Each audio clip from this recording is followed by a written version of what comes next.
Friends, welcome in medicine and GK with Dheeraj sir. तो बच्चों, लगभग काफ़ी टाइम से हमने कोई वीडियो लेक्चर अपलोड नहीं किया था क्योंकि थोड़ा हम बिजी चले हुए थे। तो आज हम आपके लिए बहुत ही अच्छा और प्यारा टॉपिक लेके आए हैं जिसमें आपका जो जीके है, जीएस है और जो आपका इंक्लूडिंग फार्मा के जो क्वेश्चन जो इम्पोर्टेंट पूछे जाते हैं वही सब क्वेश्चन हम आज डिस्कस करने वाले हैं इस लेक्चर में। तो ये जो आपके जितने भी गवर्नमेंट के एग्ज़ाम होते हैं फार्मासिस्ट वाले, ठीक है बच्चों, तो उनमें लगभग यहीं से और इन्हीं टॉपिकों से मोस्टली क्वेश्चन पूछे जाते हैं। चलिए फिर बात करते हैं हम। फर्स्ट क्वेश्चन है हमारा, चुंबकीय प्रेरण की खोज किसने की? तो ये करी थी बच्चों फ्लेमिंग ने।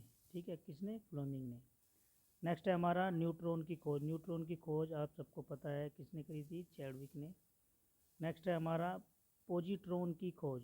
पोजिट्रॉन की खोज किसने करी थी बच्चों? एंडरसन ने। अगर किसी बहुत बार बच्चों ने एक नंबर मांगा है हमारा, तो अगर किसी की क्वेरी रहती है तो क्वेरी के लिए आप, ये हमारा व्हाट्सअप नंबर है बच्चों, आप व्हाट्सअप में अपनी बातें शेयर कर सकते हो। नेक्स्ट है हमारा फोटोन की खोज किसने करी थी? आइंस्टीन ने। नेक्स्ट है इलेक्ट्रॉन की एंटी कण क्या होती है? ठीक है बच्चों, जो आपका इलेक्ट्रॉन होता है उसके एंटी कण, एंटी मॉलिक्यूल्स क्या है? पोजिट्रॉन होता है। नेक्स्ट है आपका अर्धचालक पदार्थ कौन कौन से है? ठीक है, तो इसमें आता है आपका जर्मेनियम और आपका सिलिकॉन। नेक्स्ट क्वेश्चन है, रेडियो सक्रियता के दौरान निकलने वाली किरणों की पहचान सर्वप्रथम कब हुई थी और किस वैज्ञानिक ने की थी? तो ये 1902 ईस्वी में हुई थी और रदरफोर्ड ने की थी बच्चों।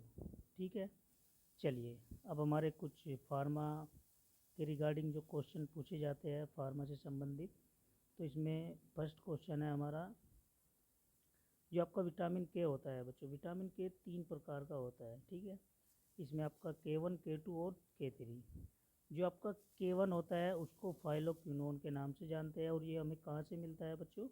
ग्रीन वेजिटेबल्स जो आपकी होती है। नेक्स्ट है आपका K2 जिसको हम मैनाक्विनोन के नाम से भी जानते हैं और प्रोड्यूस कहाँ से होता है बच्चों? ये जो आपकी इंटेस्टाइनल बैक्टीरिया होता है। ठीक है, नेक्स्ट है आपका K3, ये क्या होता है? आपका सिंथेटिक मैनाडियोन। चलिए नेक्स्ट क्वेश्चन है हमारा, 70वें राष्ट्रीय पुरस्कारों की पूरी घोषणा कब की गई?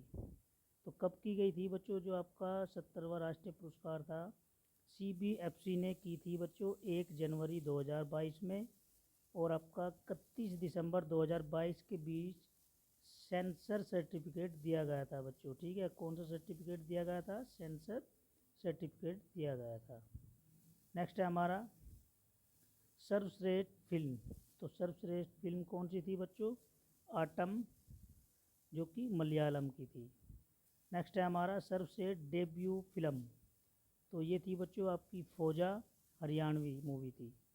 नेक्स्ट है आपका सर्वश्रेष्ठ मनोरंजन फिल्म कांतारा, जो कि कन्नड़ की थी। नेक्स्ट है आपका AVGS में सर्वश्रेष्ठ फिल्म को कौन सी थी बच्चों? ब्रह्मास्त्र का भाग 1, जो कि हिंदी में थी। नेक्स्ट है आपका सर्वश्रेष्ठ अभिनेता, कौन है बच्चों? ऋषभ शेट्टी, कांतारा। नेक्स्ट है आपका सर्वश्रेष्ठ अभिनेत्री नित्या मेनन, मानसी पारेख, कच्छ एक्सप्रेस के लिए इनको सर्वश्रेष्ठ अभिनेत्री चुना गया था। नेक्स्ट है आपका सर्वश्रेष्ठ निर्देशक, इसमें आपका सूरज बड़जात्या। नेक्स्ट है आपका सर्वश्रेष्ठ Telugu film Kartikeya 2। Next question है आपका सर्वश्रेष्ठ हिंदी फिल्म, तो कौन सी थी बच्चों? गुलमोहर। नेक्स्ट है आपका सर्वश्रेष्ठ पुरुष पार्श्व गायक, तो इसमें है आपका अरिजीत सिंह, ब्रह्मास्त्र। नेक्स्ट है आपका सर्वश्रेष्ठ सहायक अभिनेता, इसमें आपका नीना गुप्ता, ऊंचाई हिंदी, पवन राज मल्होत्रा, फौजी गुजराती, जो कि सर्वश्रेष्ठ सहायक अभिनेता के उसके लिए चुना गया था। चलिए अब इसमें आती है हमारी फार्मा से संबंधित टर्म आती है बच्चों। ठीक है, ये टर्म जो होती है बहुत बार एग्जाम में पूछी जाती है। तो इसमें फर्स्ट टर्म है आपकी क्रीमोर। क्रीमोर को हम एक क्रीम बोलते हैं बच्चों। ठीक है, क्रीमोर मीन्स क्या होता है? एक क्रीम। इमल्सियो, इमल्सियो मीन्स आपका होता है एन इमल्सन। ठीक है बच्चों, तो इमल्सन आप सबको पता है नेक्स्ट है आपका होस्टोस, होस्टोस ए डॉट। नेक्स्ट है आपका इंजेक्टिस, इंजेक्टिस मीन्स आपका एन इंजेक्शन। नेक्स्ट है आपका इनसफोलेशियो, तो इसमें आता है आपका एन इनसफोलेशन। नेक्स्ट है आपका लिंटस, इसमें आता है ए लिंटस। नेक्स्ट है आपका लिनीमेंटम, लिनीमेंटम मीन्स आपका ए लिनीमेंट जो होते हैं। ये सारे फार्मास्यूटिक्स की टर्म है बच्चों, इनको आप बहुत अच्छे से देख लेना एक बार। चलिए नेक्स्ट है आपका लिक्वेयर, तो इसका मीन्स होता है ए सॉल्यूशन। नेक्स्ट है आपका एरिस्टेली टेली, तो इसमें इसका मीन्स होता है आपका ईयर ड्रॉप। नेक्स्ट है आपका कैप्सूल, कैप्सूल मीन्स आपका ए कैप्सूल। नेक्स्ट है आपका कैटाप्लाज्म, इसमें ए पोल्टिक। नेक्स्ट है आपका चार्टा, चार्टा का मीन्स होता है ए पाउडर। नेक्स्ट है आपका कोलिटोरियम, इसका मीन्स होता है बच्चों ए माउथ वॉश। नेक्स्ट है आपका कोलिरियम, इसका मीन्स होता है आपका एन आई वॉश। तो ये जितनी भी हमारी टर्म थी लगभग बच्चों फार्मास्यूटिक्स से ली गई है। और फार्मास्यूटिक्स में बहुत सारी टर्म होती है जिनमें आपके बहुत सारे क्वेश्चन जो आपके गवर्नमेंट एग्जाम फार्मासिस्ट के होते हैं उनमें देखने को मिल जाते हैं बच्चों। चलिए अब हम देख लेते हैं सम मेडिसिन्स यूज, कुछ मेडिसिन्स के यूज किन किन डिजीज में, किन किन की बीमारी में किए जाते हैं। जैसे फर्स्ट है हमारा हाइपर टेंशन, यहाँ पे हल्का सा हम पेन चेंज कर लेते हैं बच्चों। चलिए तो इसमें आता है आपका हाइपर टेंशन, हाइपर टेंशन में आपका एटिनोलोल, मेटोप्रोलोल और आपका प्रोपेरेनोलोल, ठीक है, ये ड्रग दी जाती है। नेक्स्ट है आपका फियोक्रोमोसाइटोमा, ठीक है बच्चों, ये भी एक डिजीज होती है जिसमें हम ड्रग देते हैं लाबिटालोल, ठीक है। इनको आप बहुत अच्छे से याद करना बच्चों, ये बहुत बार एग्जाम में पूछी जाती है। नेक्स्ट है आपका अरेथमिया, अरेथमिया में आता है आपका प्रोपेरेनोलोल और आपका सोटालोल। नेक्स्ट है आपका माइग्रेन, माइग्रेन में आपका प्रोपेरेनोलोल ड्रग देते हैं। नेक्स्ट है आपका एंजाइटी, जिसको हम चिंता के नाम से भी जानते हैं, चिंता हो जाती है ना बच्चों, तो इसमें ड्रग आती है आपकी प्रोपेरेनोलोल। नेक्स्ट है आपका ग्लूकोमा, ग्लूकोमा में आता है आपका टीमोलोल, टीमोलोल जो ड्रग होती है बच्चों बीटा 1 और आपका बीटा ब्लॉकर्स होती है, ठीक है, अगर आपने फार्माकोलॉजी पढ़ी होगी, ठीक है। नेक्स्ट है आपका बीटा जोक्सोलोल, ठीक है, तो इसमें आता है आपका सेलेक्टिव बीटा 1 ब्लॉकर्स होती है ये बच्चों, ठीक है, बीटा जोलोल। चलिए अब हम कुछ रिसेप्टार के बारे में डिस्कस करने वाले हैं बच्चों, अल्फा और बीटा रिसेप्टार, ठीक है। तो अल्फा रिसेप्टार के बारे में अगर हम डिस्कस करें तो इसमें अल्फा 1 और आपका अल्फा 2 आते हैं। अल्फा 1 कहाँ कहाँ होते हैं बच्चों, आपकी ब्लड वेसल्स और आपका आइरीज और आपका प्रोस्टेट में पाए जाते हैं। नेक्स्ट आपका अल्फा 2 ब्लड वेसल्स में। अब बात करते हैं बीटा रिसेप्टार के बारे में, तो beta receptor B1 B2 B3, ये आपका B1 हार्ट और आपका जे सेल, जे सेल्स क्या होती है बच्चों, जक्स्ट्रा ग्लोमेरुलर, ठीक है, ग्लैंडुलर, जक्स्ट्रा ग्लैंडुलर, ठीक है। नेक्स्ट है बीटा 2 ब्लड वेसल्स, लंग्स और आपका इंटेस्टाइन। नेक्स्ट है आपका beta 3 adipose tissue, adipose tissue means आपका ये फैट, जिसको हम फैट टिश्यू के नाम से भी जानते हैं बच्चों, ठीक है।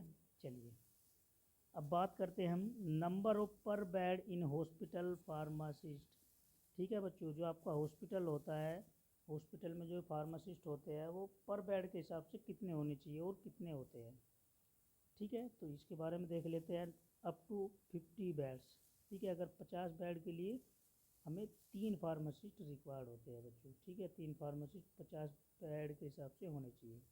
नेक्स्ट है आपका 100 बेड, 100 बेड में आपका 5 फार्मासिस्ट होने चाहिए।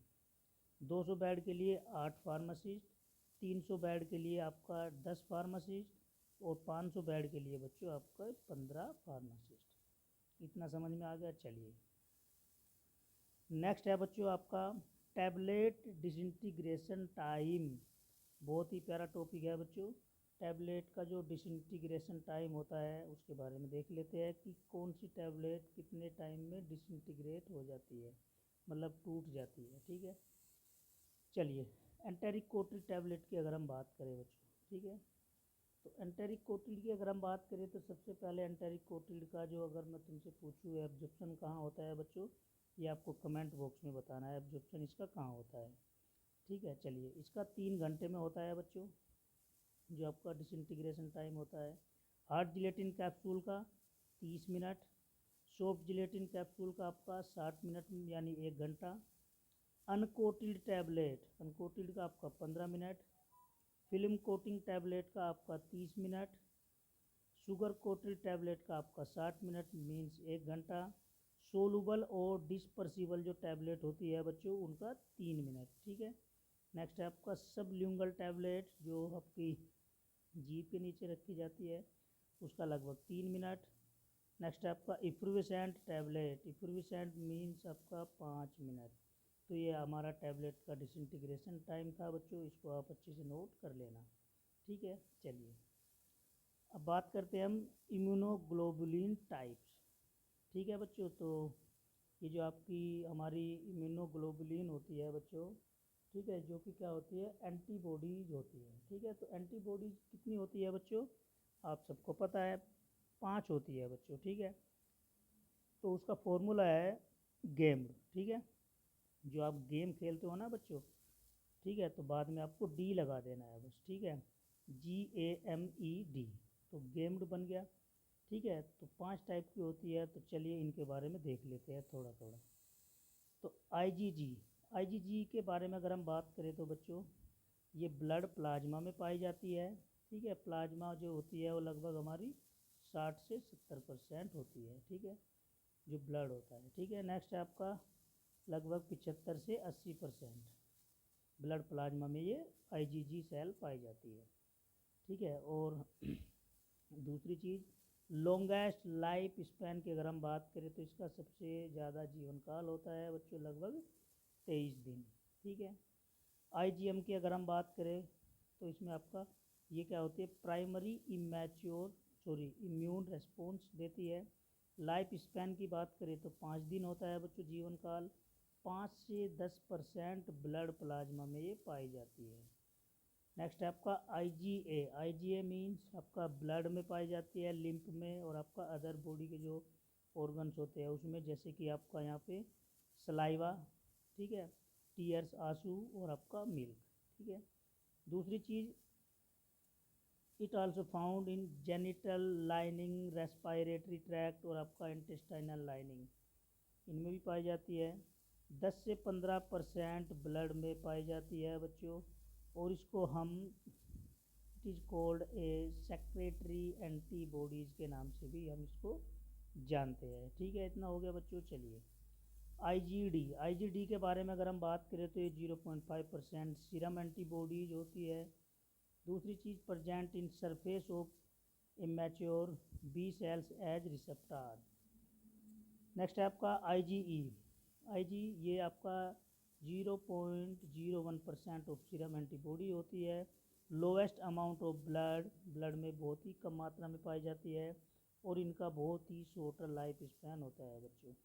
दूसरी चीज़ fight with against parasitic infection, जो भी पैरासाइटिक इन्फेक्शन होता है उसके अगेंस्ट ये फाइट करती है बच्चों। ठीक है, इतना समझ में आ रहा है। चलिए बहुत ही ये लेक्चर आपके एग्ज़ाम के लिए बहुत ही इंपॉर्टेंट होने वाला है बच्चों। ठीक है, बने रहना हमारे साथ। चलिए अब हम बात करते हैं, कुछ लेबोरेटरी होती है बच्चों, ठीक है, जो हमारी फार्मा की जो लेबोरेटरी होती है, तो सबसे पहले हमारी central drug laboratory. Central drug laboratory कहाँ है बच्चों, कोलकाता में। ठीक है, इनको आप अच्छे से नोट करते चलना। नेक्स्ट है हमारा सेंट्रल रिसर्च इंस्टीट्यूट। ठीक है, तो ये कहाँ है बच्चों, कसौली में। नेक्स्ट है आपका सेंट्रल ड्रग रिसर्च इंस्टीट्यूट, जिसको हम CDRI के नाम से भी जानते हैं, ये है आपका लखनऊ में।